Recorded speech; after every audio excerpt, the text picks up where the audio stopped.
মানবতা বিরোধী অপরাধে ক্ষমতাচ্যুত প্রধানমন্ত্রী শেখ হাসিনার মৃত্যুদণ্ডের রায় কার্যকরে তাকে দেশে ফেরানো যাবে কিনা তা নিয়ে সংশয় রয়ে গেছে। আইনজ্ঞরা বলছেন এটা অনেকটাই নির্ভর করছে ভারতের রাজনৈতিক সিদ্ধান্তের ওপর। আর ভারতের কূটনীতি বিশ্লেষকের মতে চুক্তির শর্ত অনুযায়ী চাইলে ভারত শেখ হাসিনাকে ফেরত না দিতে পারে। ভারত ও বাংলাদেশের মধ্যে প্রত্যর্পণযোগ্য অপরাধের মামলায় অভিযুক্ত ও বন্দীদের একে অপরের কাছে হস্তান্তরের জন্য চুক্তি আছে 2013 সাল থেকে। এর একটি গুরুত্বপূর্ণ ধারা হলো, যার হস্তান্তরের জন্য অনুরোধ জানানো হচ্ছে তার বিরুদ্ধে অভিযোগটা যদি রাজনৈতিক প্রকৃতির হয় তাহলে সেই অনুরোধ খারিজ করা যাবে। আর এই ফাঁক গলেই শেখ হাসিনাকে ফেরত না দিতে পারে ভারত। যদিও এর আগে চুক্তি না থাকা সত্ত্বেও উলফা নেতা অনুপ চেটিয়াকে ফেরত দিয়েছিল বাংলাদেশ। পররাষ্ট্র মন্ত্রণালয় ভারতকে অনতিবিলম্বে দণ্ডপ্রাপ্ত 2 আসামিকে ফেরত দেবার অনুরোধ জানিয়েছে।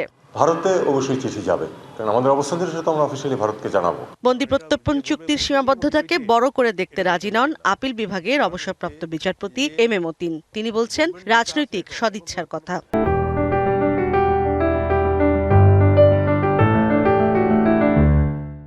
ফাঁকফোকরটা হচ্ছে যে এগ্রিমেন্টটা আছে আমাদের এক্সট্রাডিশন ট্রিটি, যে কোনো দেশ রিফিউজ করতে পারে যদি যে দেশে পাঠাচ্ছে সেখানে তার বিরুদ্ধে যদি ডেথ সেন্টেন্স থাকে।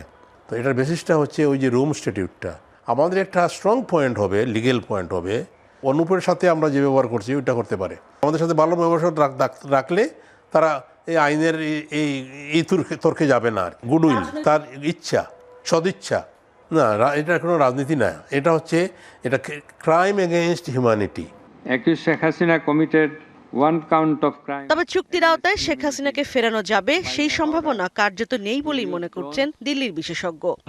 ভারতবর্ষ যদি মনে করে যে আমরা শেখ হাসিনাকে ফেরত দেব না, বা আমার মনে হচ্ছে যে তার বিরুদ্ধে যেটা ঘটেছে ওটা রাজনৈতিক অন্যায় এবং রাজনৈতিক পরিমণ্ডলটাকে কাজে লাগিয়ে অন্যায়ভাবে ফাঁসি কাটে ঝোলানোর একটা প্রক্রিয়া, তখন ভারতের কাছে যথেষ্ট এক্সট্রাডিশন ট্রিটিতে নিজের ডিসিশন মেকিং অবস্থান প্রকাশ করার জায়গা রয়েছে। এক্ষেত্রে কূটনৈতিক যোগাযোগের বিকল্প নেই বলেও মনে করেন এই বিশেষজ্ঞরা। ইশরাত জাহান উর্মি, ডিবিসি নিউজ, ঢাকা।